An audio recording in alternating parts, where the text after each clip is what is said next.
Today on ZZZ Made Easy, we're calling in some suppressing fire from our stunning sniper, Trigger. This video will cover Trigger's main mechanics, how to build her, and some teams Trigger can slot into. At the end of the video, we'll go over some additional tips. Trigger is an S-rank electric stun agent from Oboe Squad. She's our third electric stunner, but quite different from the others because Trigger focuses on off-field days application. Trigger is similar to Poker as an aftershock stunner, but does play a little differently. For both of these agents, you do need to adjust your playstyle with your teammates to get the most out of their kits.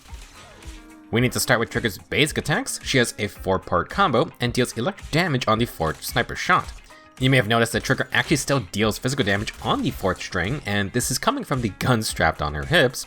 It is pretty insane that the sniper character utilizes hip-mounted guns or thrusters or whatever to not only fire shots at enemies but also to maneuver around. If you haven't noticed, Trigger's sniper rifle is loaded using a smaller handgun. Billy needs to step up his game whenever he gets that S rank because this lady has like 6 guns on her. Getting back on track, while you can use Trigger's basic attacks to build up okay days, you want to hold basic to enter the sniper stance. You can mash or continue to hold down the button and Trigger will start to fire shots at enemies. Every 8 seconds, Trigger can automatically dodge an attack and do a charge counter. You can also move left, right, or backwards, and doing this as you get hit will trigger a perfect dodge into the charge counter. Once you release basic attack, Trigger is going to do a finishing move. The charge counter and finisher both have iframes. If the finisher hits an enemy, Trigger can cause a quick assist backwards to your previous agent in the team order. Now, Sniper Stance is very cool, but its main function is to gain points of purge. Every shot or charge counter grants 25 purge points, which are shown under Trigger's health bar. You can have up to 100 purge. Once you have purge points, you want to swap to another ally. When an ally hits an enemy with a basic attack, dodge counter, special attack, dash attack, or quick assist, then Trigger activates Harmonizing Shot. She would do 2 sets of aftershock attacks from off-field and consumes 3 purge. Trigger can do Harmonizing Shot every 3 seconds. This is considered a basic attack. This move is Trigger's main way to deal days from off-field. Unlike Poker, you do not need to activate the follow-up attacks with a heavy hit from a special. Trigger's just gonna start firing immediately from any normal move. Basic attacks, dash attacks, etc. As long as you hit the enemy every 3 seconds, Trigger can do Harmonizing Shot. Now, Trigger does have a mechanic similar to Poker that you do need to go out of your way to activate. When another active agent hits an enemy with a heavy attack from an EX special, assist follow-up attack, or ultimate, then Trigger activates Harmonizing Shot, Tartarus. Tartarus is a stronger move of Harmonizing Shot comprising of 3 attacks and a finisher, basically 4 aftershocks. You know it's activated when you see the fire text pop up in the background. Tartarus consumes 5 purge and has a cooldown for each type of move that can trigger it. You can activate Tartarus 2 times using each method within 20 seconds. From what I can tell, the 20-second cooldown is tracked independently. Heavy attacks are anything that can trigger a chain attack on stunned enemies. The heavy attack part of some moves don't happen till later for certain agents. This property is different for every move, so some agents will trigger Tartarus easier than others. Rena is a fantastic example to showcase how to use Tartarus and some of its pros and cons. First off, for Rena's EX special, the heavy attack effect does not happen till the very end of the move.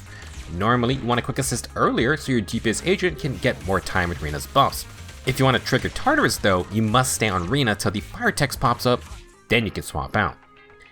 To make up for that downside, Rena's perfect assist follow-up and ultimate actually trigger 2 heavy attacks. You need to stay on Rena, which again does mean less time for your DPS agent.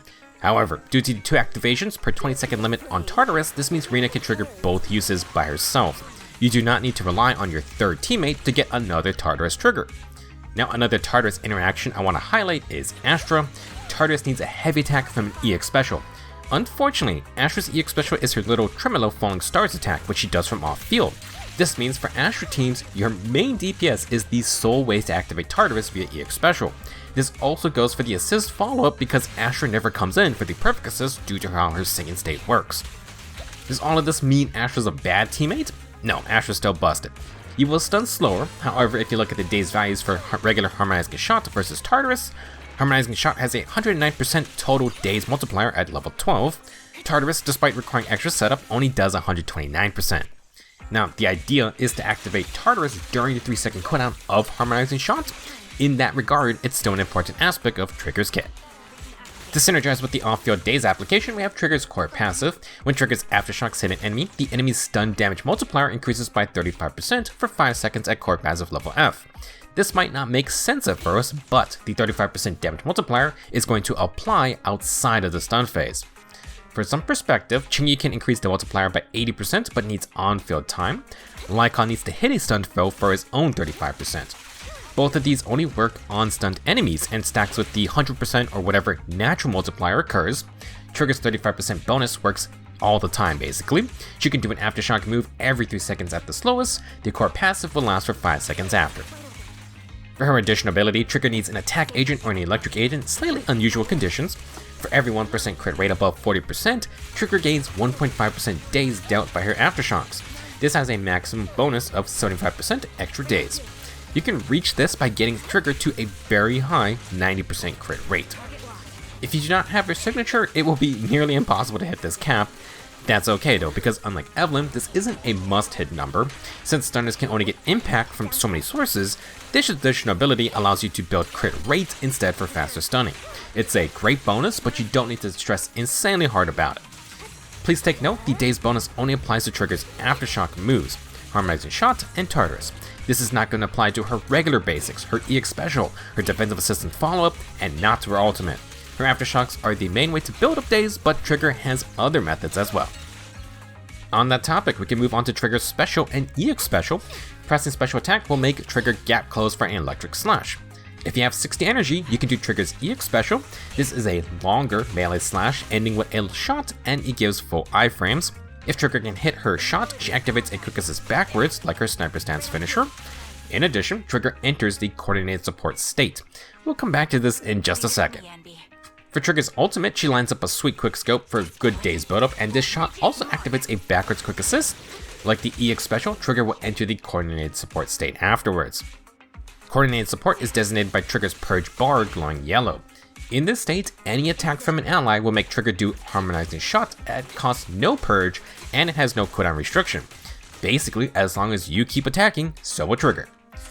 There is a limit. For the EX special, coordinated support lasts for 8 seconds and can happen 4 times. Remember, each Harmonizing Shot consists of 2 aftershocks, so in total, Trigger is going to do 8 attacks. Now for the ultimate, this will make coordinated support last for 12 seconds and can activate 6 times. In total, coordinated support can last for a maximum of 20 seconds and can occur 10 times. Repeated EX specials or ultimates will refresh up until this limit. Doing some simple math, you will get the 10 Harmonizing Shots after doing 1 ultimate and 1 EX special. You don't really need to think about coordinated support too much. After EX special or ultimate, or both, you just need to attack and Trigger would do her aftershocks back to back at no cost. This is another way to speed up days buildup, and it's a reason to bring Trigger back into the field. In addition, if you trigger Tartarus, then it does not mess with coordinated support, at least from what I can tell from my testing. Trigger would do Tartarus when it procs, then go back to doing coordinated supports, no cooldown Harmonizing Shots. Tartarus will still consume 5 purge though. There is one small issue. If Trigger misses her EX special or ultimate, then you don't enter coordinated support. Against very twitchy or fast bosses, I have missed the EX special quite a bit. It's a slower move, so do need to be a little careful. Let's review everything and go over Trigger's general game plan. You want to start the battle with Trigger and enter Sniper Stance. Fire 4 shots to get 100 purge, and then do the finisher for a quick assist. Because Trigger quick assist backwards, you generally want her to the right of your main DPS agent. Once swapped out, any regular moves from allies will trigger the Aftershock Harmonizing Shots. If those allies can do EX specials, assist follow-ups, and ultimates, Trigger would do the stronger Tartarus Harmonizing Shots. This is how you get the fire text pop-up. Now if you need some help, you can bring Trigger in via her perfect defensive assist. She will consume 2 points on the stronger attacks, but she has good days values on the parry and follow-up. To swap back out, you can do an EX special or ultimate. Both of these moves activate a quick assist backwards. Trigger then enters coordinated support. In this state, any hits cause Trigger to do Harmonizing Shot with no purge cost and no cooldown limit. Unlike Poker, Trigger doesn't need to swap back in too often. You also don't need to worry about wasting her aftershocks. The purge points last a good while, and coordinated support costs no points, so it's gonna last even longer. Whenever you do run low, just bring Trigger in to do a couple shots in Sniper Stance. To support your on-field damage dealer, Trigger constantly applies her core passive's 35% damage increase. If you have her additional ability, Trigger's aftershocks are going to get increased days the more crit rate you build. As we move into the build section, Trigger has a lot of options for W engines, drive discs, and stats to focus on. It can get pretty nuanced, but I'd like to simplify the thought process behind what stats you're going to be looking for.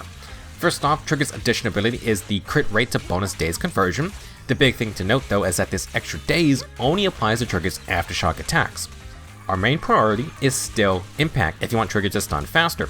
Impact will boost days buildup of all of Trigger's moves. This priority also applies to percent days increases. It's essentially the same as Impact, however percent days bonuses may only affect certain moves. That is the case for Trigger's additional ability. Basically, Impact will cover all moves while percent days may only cover some. It can work for everything, you just gotta read descriptions carefully. For W Engine, Trigger might have one of the best signatures, but it's really tailored just for her. Spectral Gaze has a 24% crit rate main stat, and it's the only stun W Engine with said main stat. When hitting foes with an electric aftershock, the foe's defense will be reduced by 25% for 5 seconds. When this effect is triggered, if the equipper is not the active character, then they gain 1 stack of Spirit Lock up to 3 stacks. Each stack of Spirit Lock grants 4% impact lasting for 12 seconds. If you have 3 stacks, you get an extra 8% impact. The stack duration is calculated separately. Spectral Gaze can give Trigger 20% impact after 3 aftershocks, not hard to activate. With this signature, Trigger can get extra crit rate, which equates to more days on her aftershocks. On top of her 35% damage multiplier increase, Trigger also shreds 25% of the foe's defense stat. Think of it like this: having Spectral Gaze is almost like having Rena's pen ratio buff active nearly all the time. Pound for pound, defense shred and pen ratio give the same damage increase. Obviously, it's less than Nicole's 40% defense shred, but Trigger can do her aftershocks every 3 seconds without switching back to her. If you want to use Trigger as a general stunner for an on-field DPS, then this is an incredibly valuable signature to get. For other options, you can use either standard Gacha S rank. Lycon's the Restrain boosts damage and days of basic attacks, which is what Trigger's aftershocks are counted as. For Kaleda's Hellfire Gears, I'm pretty sure its off-field energy regen doesn't work when Trigger or Poker do their aftershocks. It seems to count them as being on-field. Now, it will work when they leave, but be aware it's not fully synergistic. For A-rank W engines, you can use Precious Fossilized Core for Deadly Assault. For other moves, you can use Poach's signature Box Cutter. After any aftershock, it gives 10% days increase that affects all of Trigger's moves. Now, if you want more energy, you can also use Steam Oven. This can make Trigger feel smoother to play if you like using her EX special.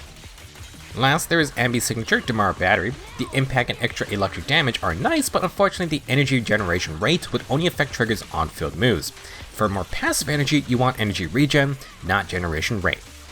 One thing to keep in mind is that for modes like Deadly Assault, if you do not get an extra stun from the higher impact or days boosting effects, then you may as well go for the extra damage option. This idea is going to carry over into Drive Disc selection. For general main stats, Trigger can go with the regular crit rate in Petition 4, electric damage in Petition 5, and then impact in Petition 6. You can make changes to this depending on your W engine and Drive Disc set bonuses. Now, there is quite a lot of discussion on when it comes to 4-piece sets, but ultimately it depends on the flow of a fight.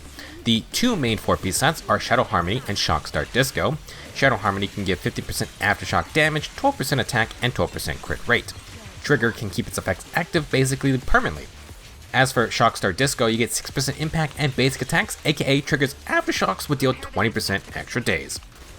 With her additional ability, Shadow Harmony effectively adds 18% days from the 12% crit rate. You can run it with 2-piece Shockstar for that extra 6% impact. This is not much lower than Shockstar's 4-piece, though you can run Shockstar with 2-piece Woodpecker for 8% crit rate. That would add 12% days to the 20% of the 4-piece. Some things to note: Shockstar Disco would be the better stun option if you can reach 90% crit rate to max out Trigger's additional ability. That's gonna be rough without a signature. Because impact is still important to Trigger, you don't really want to run a non-stun crit rate W engine. This isn't really a Miyabi situation. This is why if you use 4-piece Shadow Harmony, you can still use 2-piece Shockstar. You could use the Woodpecker set, but the 6% impact of Shockstar affects all of Trigger's moves. For the most part, you can't go wrong with either of these sets. If you need to farm Drive Disc, then Shadow Harmony may be better if you're farming for zzzero Anby or Vivian. If you have great Shockstar Disc already, then that's fine too. Try to get as much extra crit rate you can if you care about faster stunning. The 90% cap is a nice goal to hit, but it's not a necessity, it's simply a good bonus. For some alternate sets, Trigger can use Astral Voice or Protopunk to boost team damage further. If you do have Spectral Gaze, then Trigger's Drive Disc selection is pretty flexible. The extra crit rate is great for getting to that 90% cap, and the Defense Shred adds to Trigger's support power. For teams, Trigger is basically the S-rank counterpart to Polka, so you can use her in these same teams. Unless you have M6 Polka, Trigger's stun damage multiplier will just be more universal though. As an off-field stunner, Trigger pairs nicely with DPS agents who want or can function with a lot of field time. She is tailored for zzzero Anby. Both of them are electric, and Anby boosts the damage of Trigger's aftershocks. Now, you can run Anby with both Trigger and Polka. Honestly, it wasn't too bad. This is an example where Trigger can go Shadow Harmony for more damage, or Shockstar for possibly an extra stun phase. It really depends on the matchup. If you do try this team out, I suggest ordering them with Anby first, then Poker, and last Trigger. Trigger can backwards quick assist to Poker, Poker can backwards quick assist to Anby. For other teammates, you can use Rena. More shock anomaly chances, and Rena's pen ratio buff affects both Trigger and your DPS agent, so it's a nice synergy. Do note, the defense shred from Spectral Gaze is going to stack multiplicatively with Rena's pen ratio buff. This isn't a deal breaker, it's just a little less effective. For a more pure on-field DPS experience, you can use Trigger with Astra. These two don't have to come in often, so your main DPS agent can just fight uninterrupted. zzzero Anby is very strong with these two, but you can run any on-field DPS who doesn't mind a stun. This can be Soldier 11, Nekomata, Billy, etc. Even though Astra can't really activate Tartarus, she is just so strong. Now you can slot in any support instead of Astra. Lucy and Caesar are good, you could use Sokaku, but her buff setup's a little more involved. Nicole is fine as well, just save your burst damage moves to line up with her energy fields. One of the downsides to Trigger's team building is that she has a hard time activating her addition ability for non-attack agent teams. As an example, Miyabi is an anomaly agent, but appreciates stuns due to her high damage burst moves. Well, if you want to activate both of their addition abilities, your only options are Rena or Yanagi. If you wanted to use Sokaku or Lycon, then Trigger can't get the extra days on her aftershocks. It's a bit unfortunate. Last, I wanted to discuss using Trigger with more stun Punisher type DPS attackers. For agents like Anton who want to conserve energy, she's not the best match. Anton would rather use Qingyi. Corrin's kind of a similar case, but she can work outside of stun. Now the two S-rank stun focused attackers have more leeway. Harumasa and Juyuan don't purely rely on energy to reload for their burst damage setup.